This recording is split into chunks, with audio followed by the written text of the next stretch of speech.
Get cool stuff for what you were going to do anyway. Drink beer. With Buy Beer, Get Gear from Labatt, you can just snap a photo of your receipt and upload it to the website to rack up points for exclusive merch. Get points for every purchase, whether you're grabbing a pint on draft, a case for a party, or a tall boy at the stadium.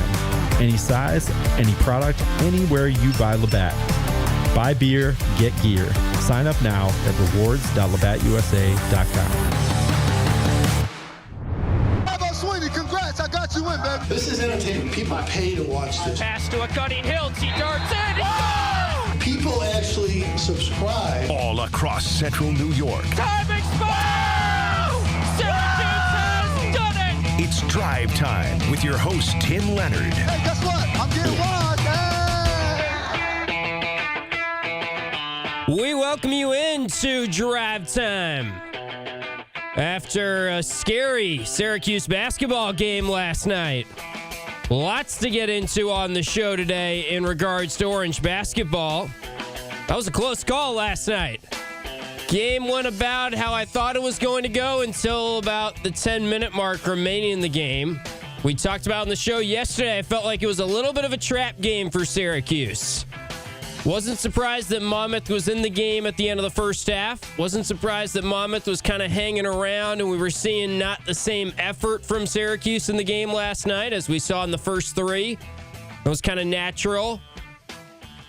But man, it got a little shaky at the end there. That was not a ton of fun to watch in terms of how Syracuse closed the game. And the free throw shooting was a big woof from Syracuse at the end of the game last night. So lots to get into in regards of basketball today on the show. And we had plenty of you that chimed in on Orange Nation. Plenty of you that wanted to get thoughts off your chest on basketball during Orange Nation. And the phone lines are open throughout our show today. We want to hear from you on Syracuse basketball. If you want to get on here and you want to yell about how bad J.J. Starling played, I can try and talk some sense into you and try and make sense of why this narrative has formed that J.J. Starling should be benched, and that seems to be the online narrative. That seems to be the social media narrative. Haven't heard really any callers come on here and argue that J.J. Starling's time in the starting lineup should be over. After J.J. Starling, yes, looked terrible at the free throw line last night, and that's a major problem and a major concern and something we're definitely monitoring going forward. But Kyan Anthony didn't look good at the free throw line last night either, and Kyan Anthony played his worst game so far. So I thought it was kind of odd that all of us watched the same game, and a lot of the takeaway from that game that I saw online was Kyan Anthony needs to start, and the problem with the team is J.J. Starling. 315-437-7644. If you want to get on here and make that case, we can hash it out. I'd love to do so here as we're with you on Drive Time from 5 to 6 p.m. Adam Terry will join us. We taped that interview earlier today. We'll talk all things Orange football. Steve Angeli officially coming back. I got a chance to visit with him last night. Taped an interview that will run in full on our Learfield pregame show on Saturday ahead of the game. I'll chat with Adam on that said pregame show Saturday, and we'll discuss the team here in a little bit on the show. We'll run back that interview whenever you guys want. So phone lines are open, and we can get to that Adam interview later on in the show if you'd like. 315-437-7644 if you want to talk basketball, which I'm sure a lot of you do today. Let's begin with our Burdick BMW of Cicero opening drive, where we dive into my big takeaways from the basketball game last night. Number one. First takeaway, I thought J.J. Starling played fine for his return game.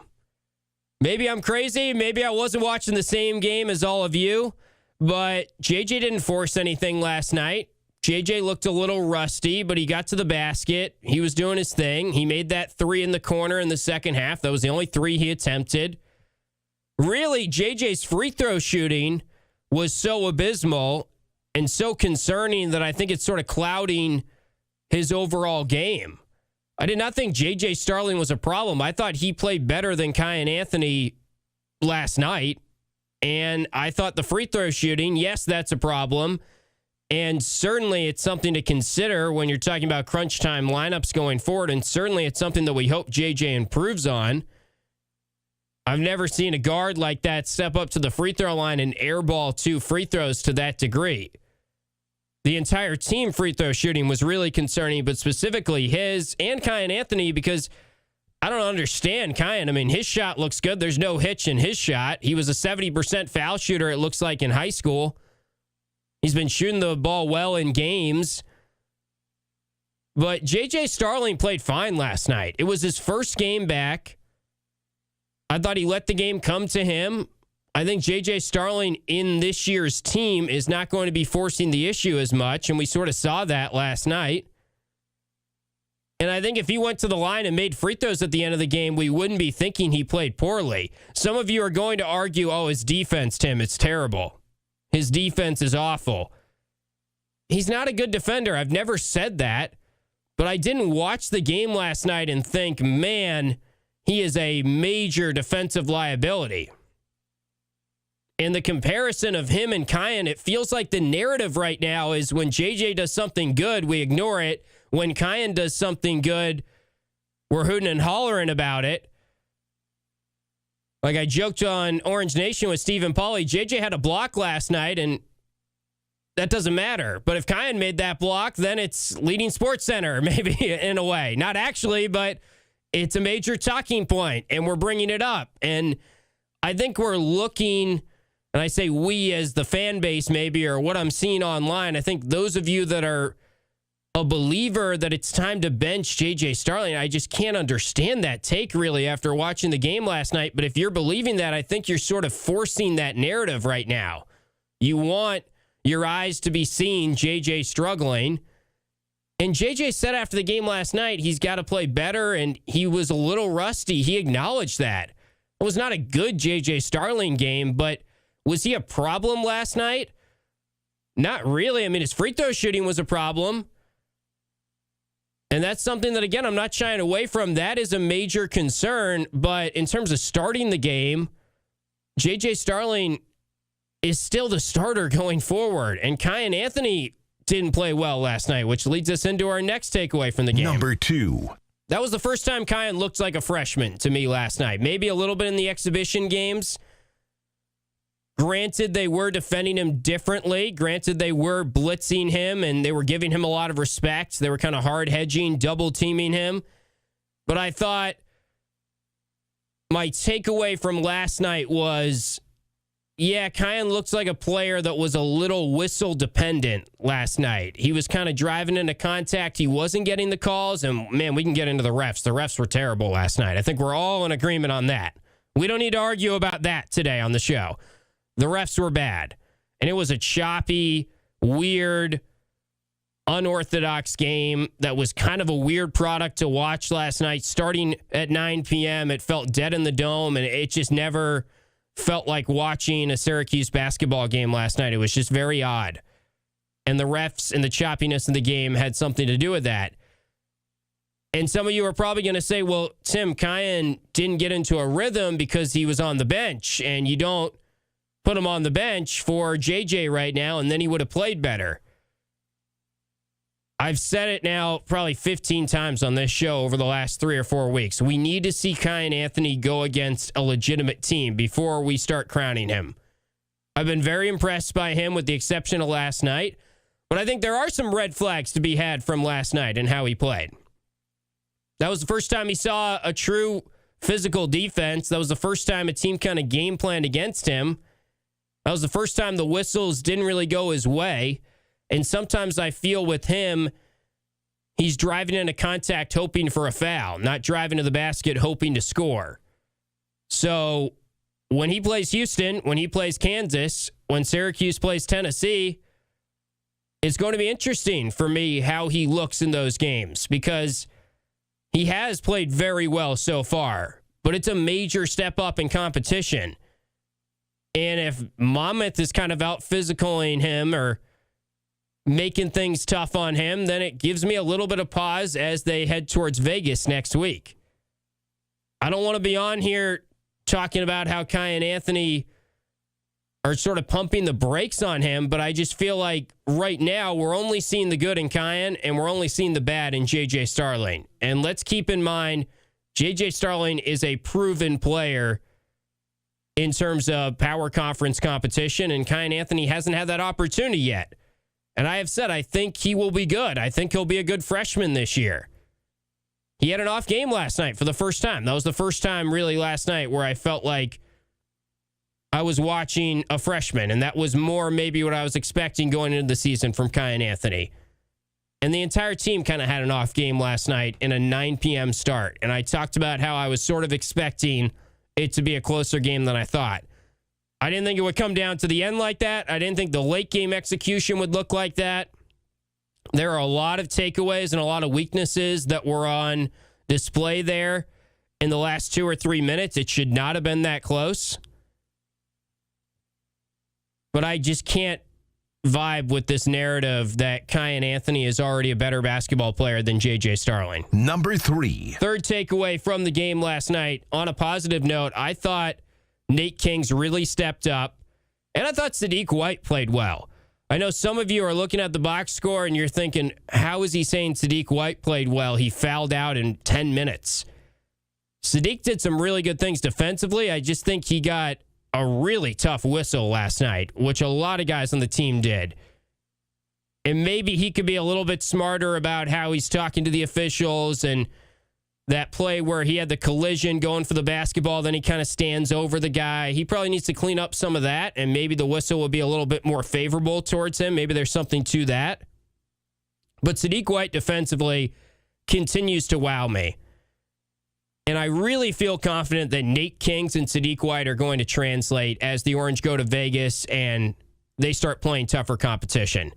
Nate Kings still is not shooting well, although I thought it was encouraging to see he did make some threes last night, and Syracuse got him a lot of open looks. I've been calling in the first couple games for them to run plays to get Nate Kings some open looks from three and to try and get him going. They did that last night. He played really well defensively. He continues to shine on that end of the court. Solid rebounding performance so far this season for Nate Kings. So I liked what I saw from Nate Kings and Sadiq White. I thought they played probably their best games of the season, even though Sadiq White fouled out. I thought he really impacted the game, and I thought it was just a bad whistle and not much more to take away from that. Sadiq White is someone that I am buying stock in right now as a player on this team long term. I think our opinion of him is only going to grow in terms of how we view Sadiq White going forward. I'm also buying stock in Nate Kings because he has not made threes to the degree that we thought to this point in the season, and he still is impacting the game in a lot of ways. And that's encouraging to see because I do think he's going to start to make threes at some point. So we'll hit a break here. And if you have thoughts on Orange basketball, if you disagree, if you agree with anything I just said, you can give a ring at 315-437-7644. That's 4ESPN44. You can also hop in the Q Sports Talk chat. We'll get to some of your comments there during the break as well. We'll be back with more Drive Time here on ESPN Radio, QSportsTalk.com. Point Guard Advisors.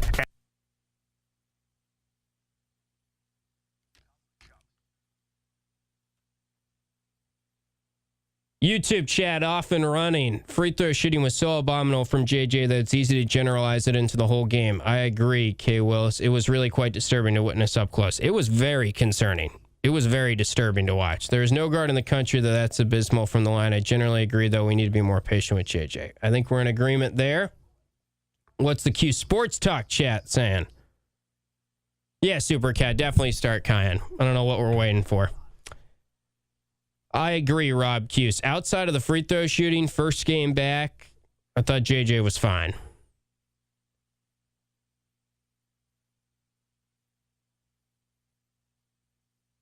Yeah, he gets to the basket. The concerning thing really, no blind rankings. I know, Nick. We got to table that for next week.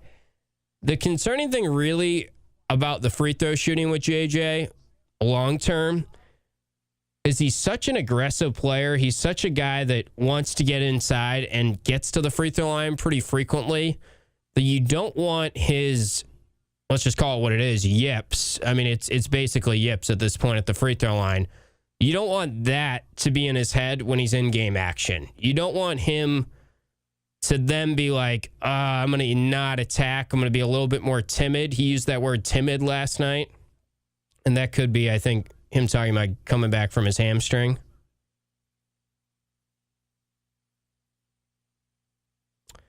Yeah, maybe it's like a routine change. I mean, it was tough. He basically was 2 for 6 because there was a lane violation. He also tried that practice one, which was, that was bizarre. You don't see that. Yeah, I was probably using we too much there, Supercat. I'm probably giving too much credence to the vocal minority in the Twitter chat. See, no one's going to call in and actually make this take. It's just it's the keyboard warriors that are all over J.J. Starling should be benched. I've talked about it a lot on the show, and then people on Twitter disagree with me, but no one calls in to talk about this, which says a little something, I think.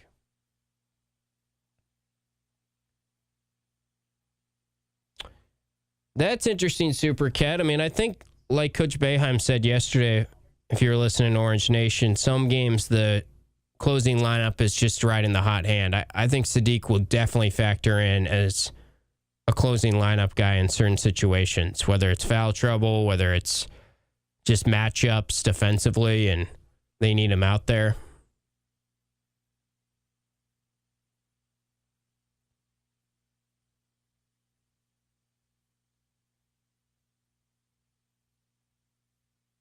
The Filardi party. Are we excited, Nick? I mean, I'm a little scared to talk about the Filardi party, but we will do some of that with Adam here in a little bit.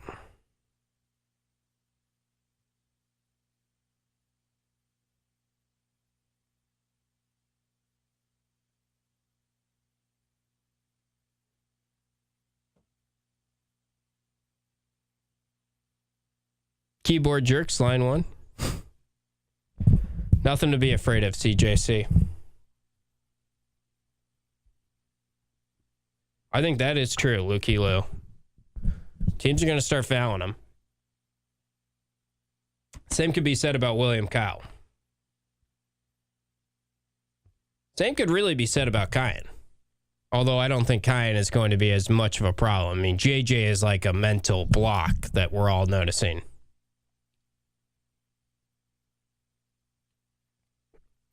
15 at Drumlins does scare me. That's one of the harder holes in the area. I would take a par there and run to the next tee every time.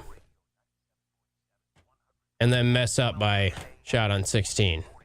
So I still don't know what club to hit on that hole. ESPN Syracuse sports talk shows on QSportsTalk.com.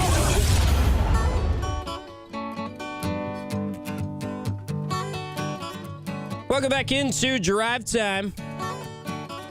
No one wants to argue about J.J. Starling and Kyan Anthony. That's just the keyboard warriors, I think.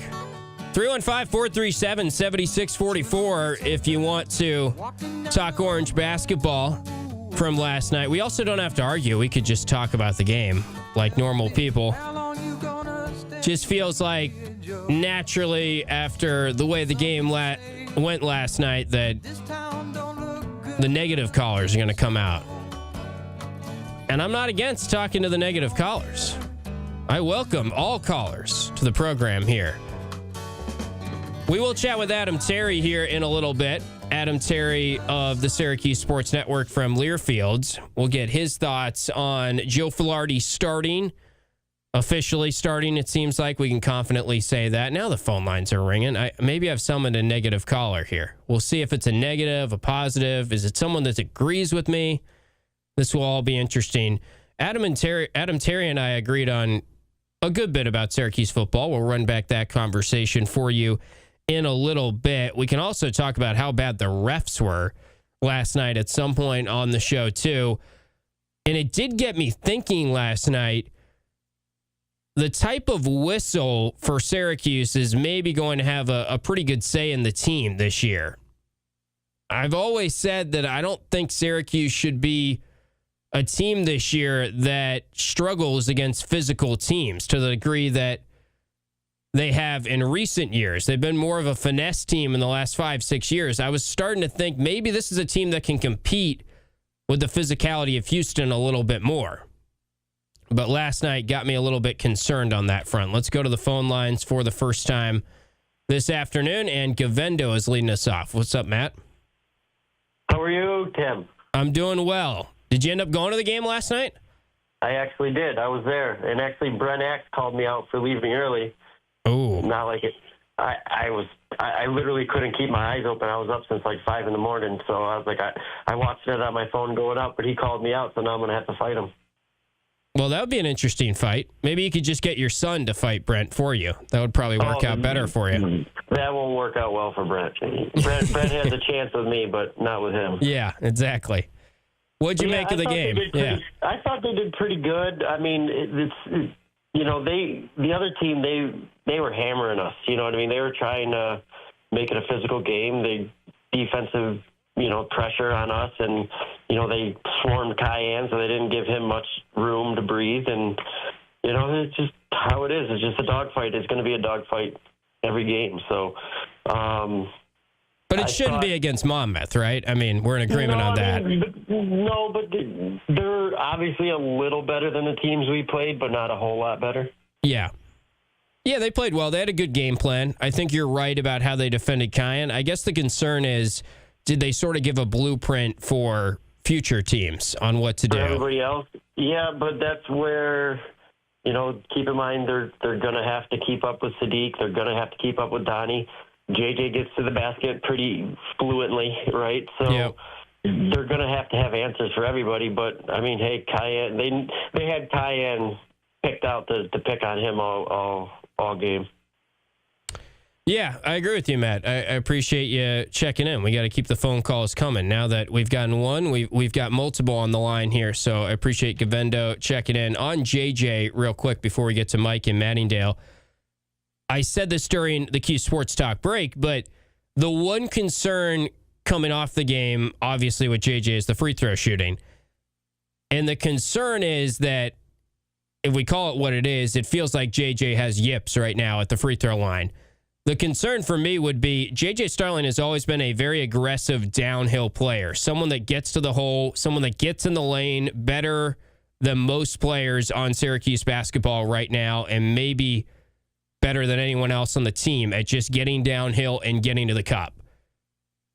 You don't want JJ Starling to be less aggressive because he's thinking in the back of his head, if I'm aggressive and I go to the line a lot, that exposes the yips I have kind of right now, or that will make me have to shoot free throws and everyone will be watching. And you hope that it was just a one-game thing. I just don't understand.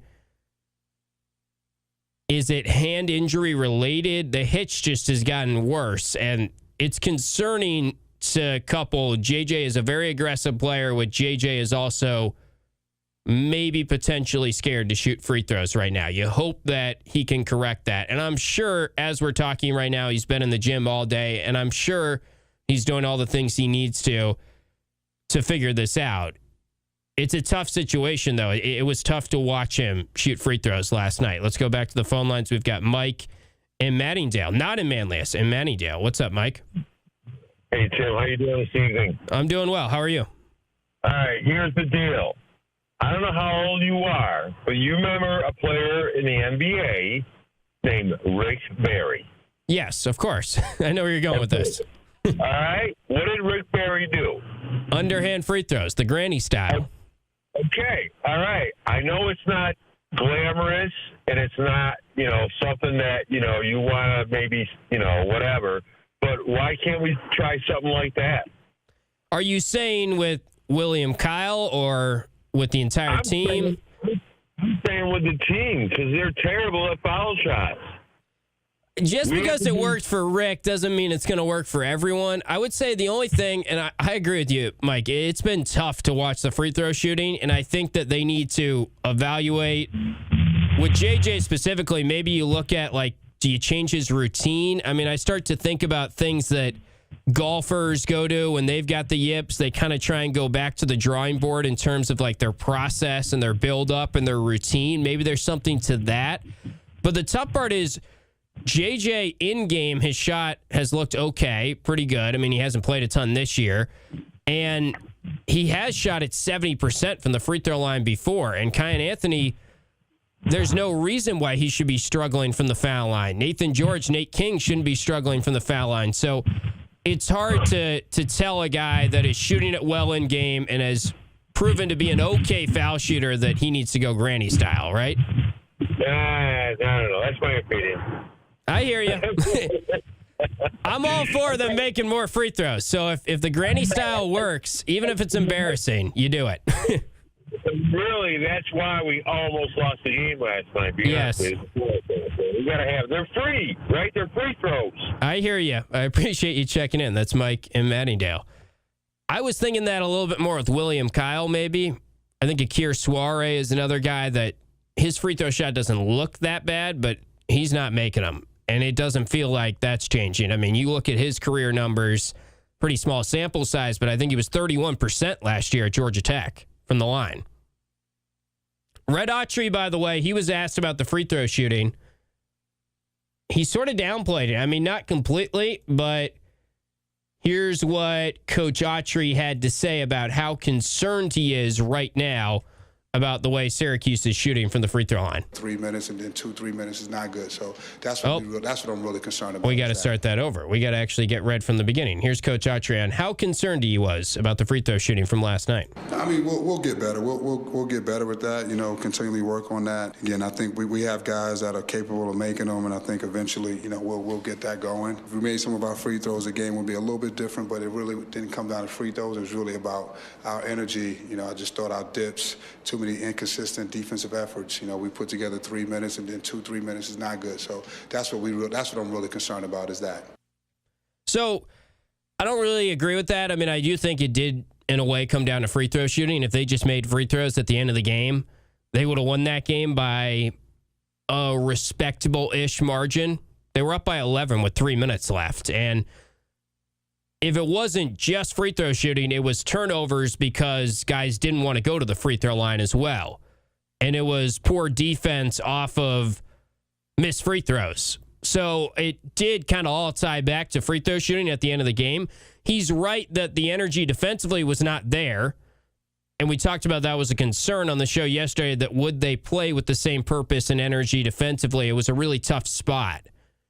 Everyone's probably focused on Vegas, and I think it would have said a lot if they came out and they just pummeled another opponent. 4 straight like that is very hard to do. I know it's bad teams, but it would have been very impressive. They didn't do that. I do think that Red is hyper-focused, and he sort of should be on the defense. All he seems to be concerned about right now is the defense. He's asked about the offense, and he's like, I've said it all along, our offense is a work in progress, but really, I'm just trying to get the consistent energy defensively. I'm definitely a little bit more worried about the offense than I probably was at the start of the season, but the defense has been so much better than maybe I would have guessed, or even our best case scenario could have envisioned to this point. And I know that some of you are thinking, well, Monmouth last night got to 70 points. That's not a good game from the defense, but I'm taking into account everything we've seen from the defense so far. And I don't think we can totally ignore all the positive things we were saying about the defense and all the stats that were glowing about how good they were playing defensively just because of a 9 p.m. start last night where they didn't seem to bring it and they didn't play well for a 4th straight game for all 40 minutes. I am interested to see at what point does his post-game press conferences start to acknowledge, okay, we got to work on the offense a little bit. Or, yeah, the free throw shooting maybe is a little bit of a concern. I mean, I think it's a concern right now. J.J. Starling's one of your better players, and he's basically got the yips at the line. Kyan Anthony's one of your better guys at getting to the foul line, and he hasn't made free throws. William Kyle, you want to play crunch time minutes because he's one of your better defenders and he's a key piece for you. And teams might start playing hack a Kyle at the end of the game at this rate. We'll take a timeout. We'll chat with Adam Terry as we return. Talk some Orange football. You're listening to Drive Time on ESPN Radio, QSportsTalk.com. This is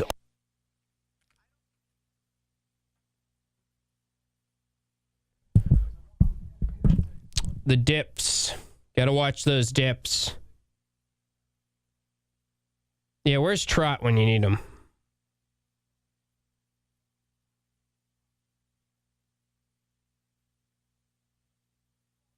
I got to catch up.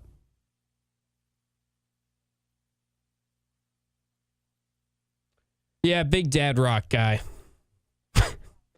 All these songs I play are also just from the songs that I liked before my time, just because of the stations we have here.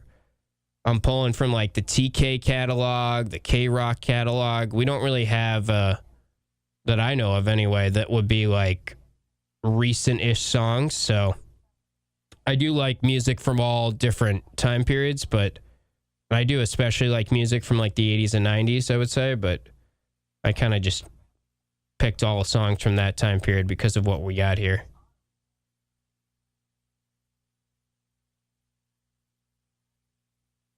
When I dip, you dip, we dip. I love it. Not enough pummeling of the bottoms of the CAA last night.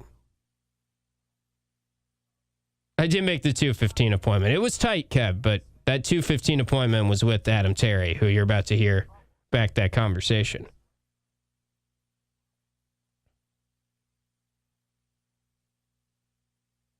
No dubstep. Maybe we should do an artist of the day here on the show.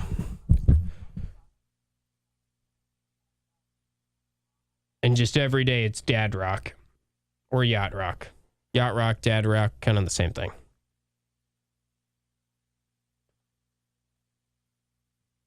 SLU59, I will say, last time I went to practice was probably a week ago. I walked in and I sort of chuckled because I saw William Kyle. Practice was probably 45 minutes away from starting, and he was at the line just working on free throws, and he did it for like 20 minutes. And I was sort of thinking, like, people probably understand how much he's working on it, but maybe, like, it's not a practice issue. I mean, they, like every team, spend time working on free throws. I think it's like, it's a mental thing. It's the same thing with JJ, but the entire team now realizes, that's a weakness that people are identifying and people are pointing to as a flaw. So there's more pressure on it for all the guys when they go to the line.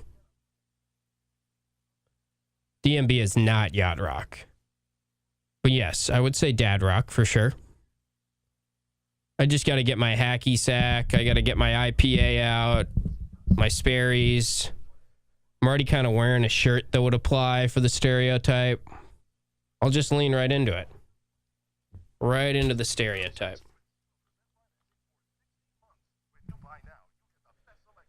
You're right, San Diego Cuse.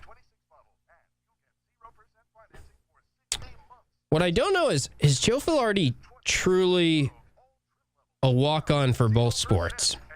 I've heard mixed things on that. I'm not sure he has a lacrosse scholarship. I'd be kind of surprised if he did, but that's something we could probably figure out.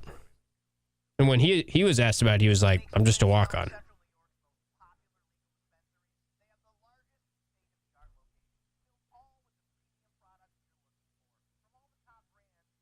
I guess you're right, Tronic. JG3 I sort of have blocked from my memory. But yeah, he wasn't like rock solid at the line late in games. You're right. He definitely missed some. I remember being like, wow, he's 90%, but he missed that one.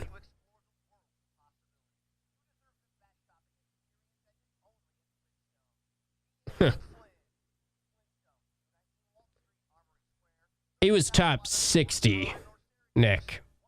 Trust me, I'm all up on Joe Filardi, the lacrosse player. That's the first time I heard of him. As the lacrosse play-by-play guy, I was pretty pumped when they got him, and I know he's going to be a big part of the lacrosse team. They only give out like 12 scholarships, I think, so it'd be pretty strong if he had a scholarship. But if you're confident, then I trust you. I haven't really inquired on that. Well, let's hope he doesn't get hurt. That wouldn't be good for the lacrosse team. We got to win a natty this year in lacrosse. We need our LSM.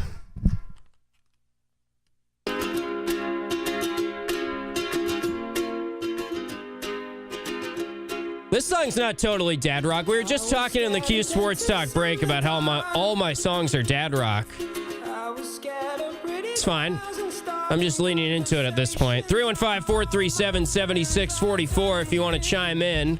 We are going to get the thoughts of Adam Terry right now, but doesn't mean we couldn't hear from you as we wrap things up after our conversation with Adam Terry. If you want to talk Orange basketball, Orange football, anything on your mind, we'd love to hear from you at 4ESPN44 as we continue with Drive Time. Without further ado, though, let's get you my conversation from earlier today. After a lot of arguing on Orange Nation about when we should end the show, will I get to the 2:15 chat with Adam? We got to it on time. Some of you will be happy to know. And it was a lovely chat, as always, with Adam Terry. Here is our weekly visit with Adam.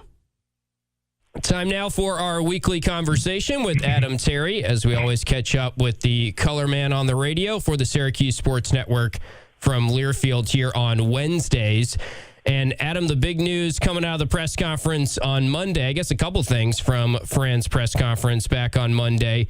One, he announced that both coordinators are seemingly coming back, being Elijah Robinson, the defensive coordinator, and Jeff Nixon, the offensive coordinator. We can get into that in a little bit and some of the news that has trickled out this week about some of the key contributors that have also announced they are going to be a part of the Syracuse team next year.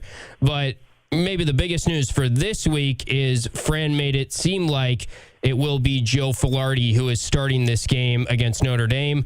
Joe Filardi confirmed last night when he was talking to the media that he has taken all of the first team reps in the bye week and throughout this week. What was your reaction to hearing Fran rolling with Joe Filardi for obviously a tough test here against Notre Dame? Yeah, I mean, as you started to see against Miami, he sent out a crew of captains that were all freshmen, right? So I think he's embracing the youth movement. And it's a situation where it seems as though they're preparing for next season, getting guys ready, get them some valuable playing experience. And, under the bright lights against Notre Dame and South Bend, I mean, that's a great opportunity for a lot of them. And realistically, it should be a good fight against Boston College, right? Like, you never want to say that it's a good fight when you're at that level right now. But, you should be able to go out there and put a lot of young guys out there and give valuable time. Do you think that plays a part in this decision? You start Filardi in this game, and then maybe he's got a little bit more experience under his belt when you can potentially and probably should beat BC at home next week. And I think we're all in agreement that it would be good for everyone involved in the program if they could just end the season on a high note, get a win. And you never want to lose to a BC team that is struggling as much as they are with one win right now. So do you think there's something to be said for that? Fran is sort of taking into account, all right, how can we create the best situation for Boston College next week? Well, I think yes, but also, getting guys pivotal snaps in a big-time game. And yes, it may not be a big-time game on the schedule per se, but it is a big-time game when you step out onto that field against the Golden Domers. It doesn't matter where you are. It's a big-time game. So I think getting a guy like Joe Filardi, who seems to be the incumbent backup quarterback next year, if that's what we're starting to see, some valuable snaps and see what he can do. So now you're starting to really take a look at what you are and who you are with your depth chart. And this week we've seen a couple guys come out and say that they're coming back and they're ready to roll. And that's promising as well. Yeah, certainly. We can get into that in just a little bit. Adam Terry is with us here, and he'll be on the call for Syracuse and Notre Dame on the Syracuse Sports Network from Learfield. It'll be a 3:30 kickoff from South Bend on Saturday. Last time the Orange were out there against Miami, Joe Filardi was the one who took them down the field, and they scored a touchdown in garbage time late in that game. We also saw them run the ball pretty effectively, I'd say, against a good Miami rush defense. We saw Yasin Willis get into the second level a little bit more than we've seen. Do you think that is the game plan here going against Notre Dame? I know it's easier said than done, but do you think we will see a little bit more of leaning on the ground game, knowing it's Joe Filardi making the start? Or what's your sort of overall viewpoint on what we saw in the Miami game in terms of how they ran the football? I think it's been pretty evident that they're going to go in the game plan and not really try to change much, right? Like we heard going into the Miami game about Ricky Collins and adapting the offense to him. And, with a guy going in like Joe Filardi, it's, you're having a bye week, having an opportunity to get that under your belt, having taken all those snaps. I mean, that's crucial. And at this point in time, no, I wouldn't really deviate from much. I mean, you're going to have to open the playbook, and if you get behind, you're going to have to throw the football, right? And you're going to have to manage the clock at the beginning of the game by having run the football. So I don't think that we see much different, and it's going to be we're going to put the best guys that we feel is in our current program and see what they can get done. You talked about some of the players hinting that they're coming back next year, or sort of announcing that they're coming back next year. Let's also talk about the coordinators. I teased that sort of off the top, but Fran just came out and said in his Monday press conference when he was asked, will Elijah Robinson and Jeff Nixon be back next year? Yes, they will be back next year. Of course, maybe they could change their mind in the offseason, but it seems like that is the plan right now. What's your takeaway from hearing that? And I know we're both big fans of Jeff Nixon. It also feels like the defense has been put in a really tough situation this year. But knowing that Elijah Robinson and Jeff Nixon are both coming back next year, do you view that as a big positive for Syracuse? Oh, 100%. And I also think it's huge, especially because recruiting, National Letter of Intent type signing date was not too far away from that. December 3rd, I think, is the early signing day. So you want to be able to keep as many guys in there. You want to make sure that you're putting on the face of what the future is going to be. Hey, if these are my guys, you already saw on the offensive side of the football that, they let Miles White and they did some go and they started to do some rearranging. So I think offensively, outside of a coach deciding to leave themselves, I don't know how much shifting will be done.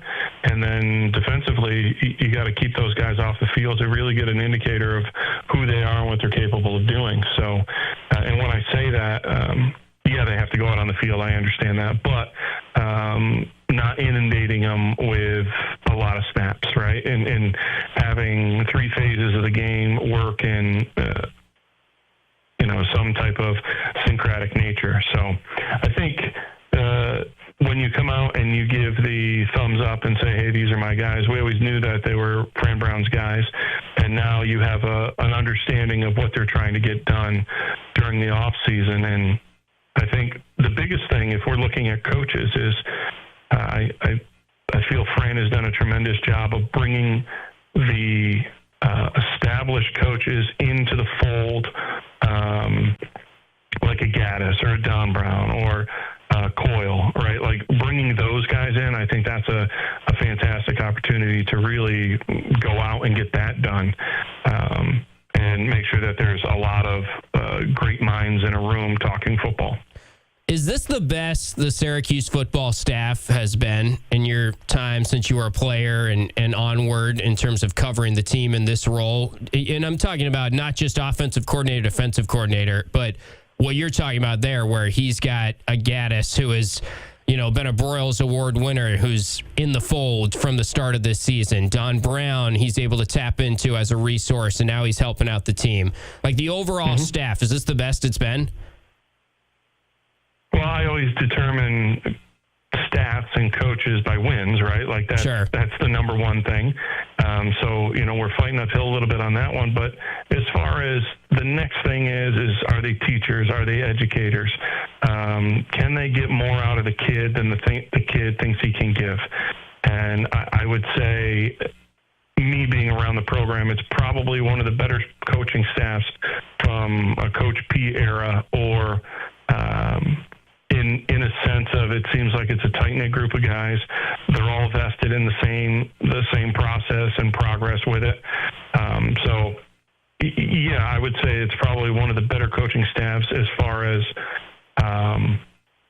awards as well, right? Like you're saying that, and the Broyle Award with Gaddis, and then Jeff Nixon being in the hunt with everything last year. So yeah, I think it's a tremendous opportunity to get some of these young guys in that are going to finish up this recruiting class and really start to reinvigorate the program with some youth. The best part of what we had talked about is that there are guys that are staying, so that building blocks will remain, and you can really start to make some progress. Because if you come out of this season and guys are out the door, which some will be, but if it's a majority of guys, it puts you in a tough spot. It doesn't matter how well you can recruit; you have to retain nowadays in order to really build a program. Yeah, and it seems like Fran Brown is doing a very good job of that, and the entire staff is doing a very good job of that. We chatted with Steve Angeli last night as something that we taped for the Learfield pregame show on Saturday, and he confirmed he is coming back. And he seems very confident, like Yasin Willis seems very confident, and like Demetrius Samuel seems very confident that they're coming back next year, and they're going to bring in talent, and they're going to be good next year, legitimately good. And obviously there's a lot to fall back on with Steve, where you saw it work for a 3-1 start, and he was leading the nation in passing yards. But when you hear, okay, Steve Angeli's coming back, Yasin Willis is coming back, Demetrius Samuel seems to be coming back, you start to see these dominoes falling. What are the expectations, I guess, if you had to answer that question this far out for next year, knowing that they're going to have some of these key pieces in place, and it's a young team that hopefully is learning from this year? I'm excited, right? Cautiously optimistic, especially with a guy like Steve Angeli. I hold him in high regard. I thought that he developed from the first day that he got on the field against Tennessee and blossomed against Clemson, and unfortunately had a catastrophic injury where he's out for the season. But Achilles is a tough one to come back from. So, yes, there are cautiously optimistic. The luxury with a guy like Angeli coming back off of injury is that whoever that backup is going to get a lot of reps. So whether he's in the building currently or you're going to go out and find somebody that you think you can groom and put into that position, that person's going to get a lot of reps. So I'm excited about that. And, if everything goes well with Steve Angeli and he comes back to form, that's a formidable team that you're going to put out on that field, especially with a lot of young talent that's starting to play towards the end of the year. But overall, can you make a statement of hey, what do you think? And what do you think that the schedule and outcomes are going to be? There's zero clue. Right. Sure. I think right now what you're trying to do is you're trying to hold everybody tight, keep them inside the building, make sure that there's not a lot of guys that are wandering out the door looking for more money or looking for a brighter future. And you start to now thin what you put so much time and effort into. But overall, this offseason is going to be definitely the biggest for Fran Brown and what he's trying to get accomplished, because I believe he does have some good building blocks, and now it's just making sure that those building blocks can progress. A guy like Byron Washington getting some time in there, Cam Pringle on the offensive line. They're going to get considerably better with time, spring ball, effort. So, those are kind of the big things of. We saw last year where we lost a heavy class, a lot of guys going into the NFL and a lot of guys playing in the NFL, whether that's practice squad or whether they're out on the field. And, that hurt us, right, especially at the quarterback position. So, these next 2 weeks to me are huge, because this is you're taking a peek at what you have, what's coming in, and then also potentially what's out there. Because I think that is, you can't shy away from the fact that you are looking elsewhere in some situations to get better faster, and sometimes that's not necessarily the case. But I will say this, the two positions that you have to develop over a period of time is going to be offensive line and defensive line. I was having a conversation with a couple coaches last week, and that's basically what it came down to, is you can plug in a corner every once in a while, or, you'd like a little bit more time with a quarterback. But that O-line and D-line, just building continuity and camaraderie within those rooms, and then to take that out on the field, it takes time. It takes time because, as we've seen, we've gone out and grabbed a couple guys, and they've shown brilliance at some points, but other points, some inconsistency. So you want to have two deep that you feel very comfortable going into a game with. Yeah, that's a good point on the defensive line. They're going to need to really hit the portal pretty hard on really both the offensive line and the defensive line, it feels like. And keep in mind, you only have that one portal window starting this year. It's January. So like you were saying, it might be time already to start turning your attention a little bit towards what do we need in the portal, who is out there in the portal, right? Knowing that it is just that one window this year. Yeah, and it's funny because as you start to watch some of the games, I catch the tail end of a lot of games, and when people are going and you see the final interview with the star player or the head coach, but there's always a couple staffers that are lurking in the background. And that, a couple of these were the SEC schools that have an arm around a guy that's chatting them up, and you're like, I wonder what they're really talking about. Yeah. And those are kind of the things that are disruptive, but it's also, you're blind if you're not going to do it yourselves and have conversations and build relationships with players that might have decided to go somewhere else that are now looking for a home. All right, Adam, great insight as always. Enjoy the trip to South Bend, and we'll catch up with you next week. Awesome. Talk to you guys later. All right, there's Adam Terry. Always good to chat with Adam Terry every Wednesday on the show. We'll work in our final break on the show tonight. Come back with some shout-outs on the other side. You're listening to Drive Time on ESPN Radio, QSportsTalk.com. Compact yet mighty.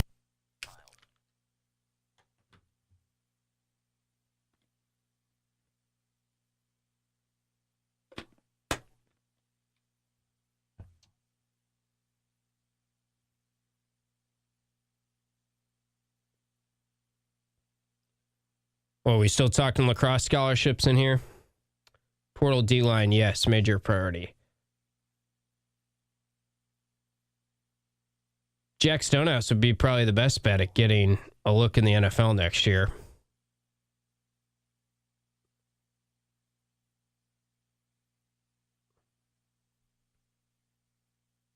JRS just hasn't been playing lately, right? Is it still that ankle? Wide receiver, I would imagine Jonte Cook, maybe not. I don't know. Jonte Cook's an interesting one. Would he come back? They've got a lot of good young wide receivers, though, that I would think would stay.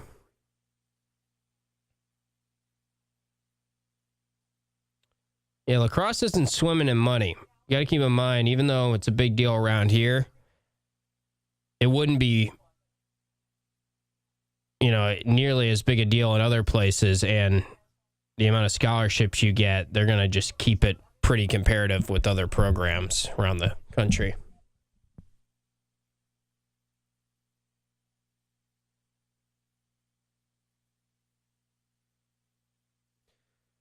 Yeah, Jonte Cook, if your uncle's listening, give a ring. Can Gil come back? Nikki Vegas, is he out of eligibility? Hornsby has not played a ton, so maybe you're onto something there. I don't know. It's all a speculation. I know JRS is banged up. I just remember there were a couple weeks where I was like, oh, he can go out there for a fade route because he's got that sprained ankle, and we don't want to put him out there for all the plays. But that was also, what game was that? It was at least UNC, maybe the game before that. Maybe Georgia Tech was the first game where when did he sprain his ankle? Regardless, it feels like it's been enough time with the bye week and stuff that he should be back, but then he just didn't play at all again against Miami. Yeah, Gil was playing well. I mean, especially that Colgate game. He definitely has an extra year. Why did I think he's done? I just feel like he's been here a while. He's a junior. I had him all wrong. He's mature beyond his years. Only 3 years, so he's definitely got a chance to come back. It'd be exciting to get him back. It's funny how they're doing this where they're dropping little breadcrumbs, or they're putting guys out there that might get asked, hey, are you coming back? And it's all the guys that are coming back. And then it's sort of like, okay, so you're doing that. So are we going to hear like Antoine Delorier is coming back? Like, who's next? And it gets to a point where it's like, wait, should we have heard from Antoine Delorier by now? Should we have heard from Daryl Gill by now? Why has he not been out there?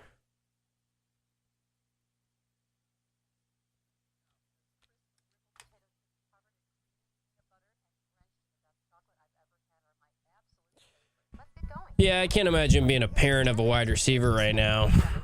Would be the greatest situation. Daryl Gill, I did talk to him at the start of the season. I get the idea that he was happy he stuck it out, and that was when he was balling and getting the Randy Moss gloves and stuff, though. Things change.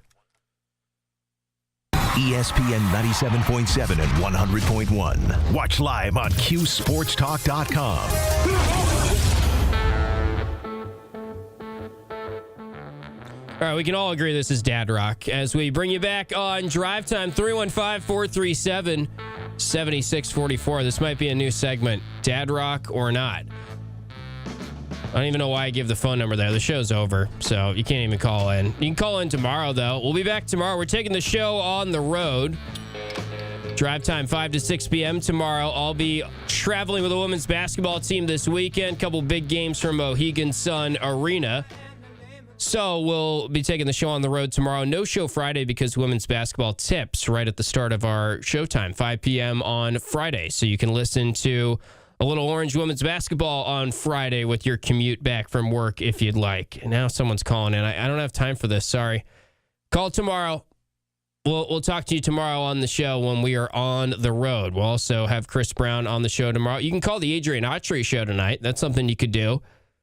Coach Autry show, 7 to 8 p.m. from Wildcat. I'm sure a lot of people will be ringing him up. Maybe not, because usually those people don't actually call the coach. But you can do that, and I'm sure he would be happy to answer some questions about the team. Team is 4-0 for the first time in 8 years, so it's not all bleak right now. And last night, the more I think about it, the more time passes. Just got to make your free throws, and that would have been a different game at the end of the night last night. Also, as we wrap up the show, I do want to mention Steve Angeli.